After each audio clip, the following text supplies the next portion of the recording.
12 News. As students return to school, companies that have contracts with Arizona school districts are adding AI. In fact, the popular learning management platform, Canvas, is partnering with Open to assist day-to-day learning. The chief academic officer of the company that runs Canvas says the tool isn't meant to replace learning. It is about encouraging the student to use AI in a very lesson-oriented, teaching-oriented way, and it will display the entire experience that the student has to the teacher. So they can see what questions they asked, what their process was.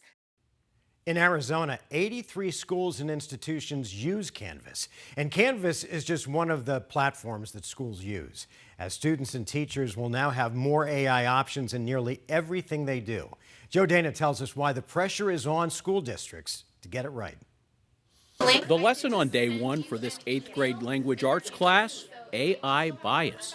If not given the most specific ideas, then it can end up giving you like a wrong result. The fact this is the first topic of discussion is a sign of the prominent role AI will have in the school year. People talk about you guys being part of this new revolution of learning. Do you feel that? Do you see it?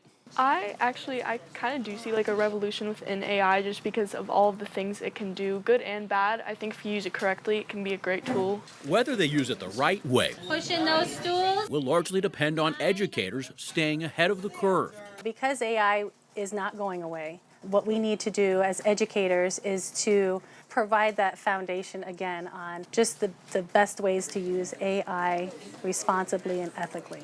Jamie Hansen, an award-winning STEM teacher at Canyon Springs STEM Academy in North Phoenix, is helping shape AI culture in the Deer Valley School District. I feel like the biggest challenge is just making sure that students have the foundations for AI literacy, digital citizenship. A new policy warns redefining acceptable use of AI requires students, staff, and families to grapple with new questions about cheating, plagiarism, and future-forward skills.